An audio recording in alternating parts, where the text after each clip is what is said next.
And finally, we can start talking about the pre-season period as players between first year and fourth year have returned with some veterans who decided to join along despite not being necessary for them to participate in a session. They were there, and we'll talk about Harry DeMattia after he spoke to SEN about what position he will play for Collingwood, hopefully in the AFL side in 2025. So first and foremost, the boys had a light session to get things going for the pre-Christmas block period where, as we mentioned, first to 4 year players were present, but we also had players like Tom Mitchell, Braden Maynard, Billy Frampton and Mason Cox all there raring to go. And you can understand players like Tom Mitchell, who is coming on the first day of training that was available to him.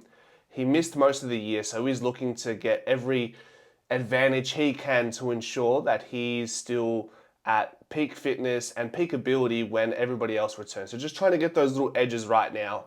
Even Ash Johnson, a player who has been delisted and has been promised to be a re-rookie, is already present at training. So I'm sure you can already tell he's taking this one personally in all the best ways possible for him to get an opportunity despite being on the rookie list. And he's going to come from a way back with Membry, Myercheck, McStay, Cox, Cameron, all in front of him in the key position department.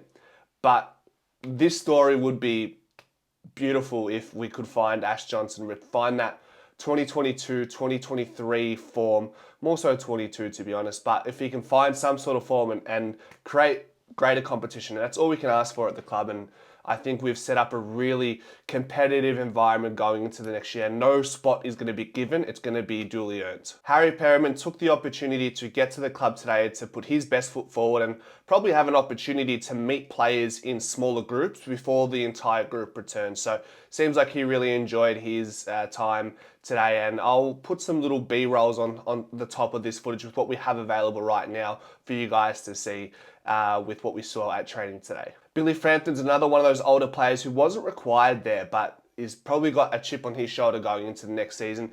Can really pat himself on the back for what he achieved in 2024. He did find some continuity at times, but lacked that consistency to really nail his position as that second key tall defender.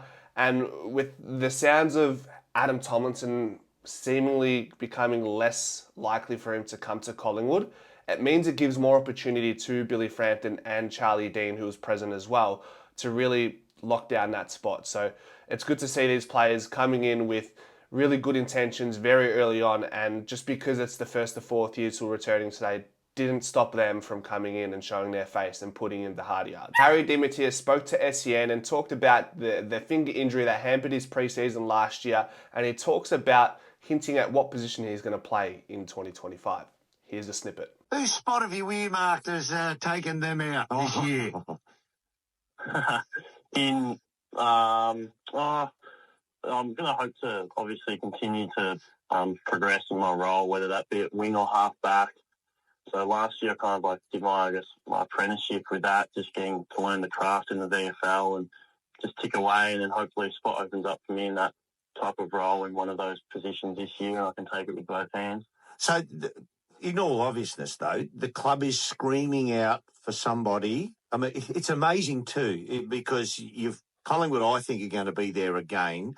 I think, given a reasonable run, I think they'll be right at the pointy end once again. But they are still screaming out for a player of your age with your skill set. So the world is opening up for you in 2025. Yeah, no, it's a great opportunity. I feel like I've set myself up well last year, getting a taste of what it's like through the twos, and then obviously training with a team that came off great success in the year before that. So I've set myself up well across this off-season to have a big pre-season and push my case for the early rounds this year. There we go. So Harry DeMattia off the halfback, which is expected, but then the wing opportunity is there. And we saw a number of players roll through there to try and solidify that position as a halfback transformed into a winger. Isaac Quaynor was one of those players who was rolled through there. Patrick Lipinski was rolled through there from time to time this year, but mainly played out of the high half forward line for Patrick Lipinski. So with still Sidebottom getting older, Harvey Harrison doing an ACL, I think the fact that Harry DeMattia has this opportunity to play as a winger will give him more opportunity for himself to feature in the AFL squad in 2025. If you narrow yourself down to the half-back line where we now have Harry Perriman and Dan Houston, you're going to find it quite difficult to crack into that squad and be a consistent feature across that half-back line. Whereas noting that he's now training to be a potential wingman is something that is going to give him an opportunity much earlier than maybe what would be first expected. And we had high hopes going into last year with Harry DeMattia, but that finger injury really set him back and was chasing tail from there and never really got a proper look in. And you look at players like TJ and Will Parker who got opportunities before him.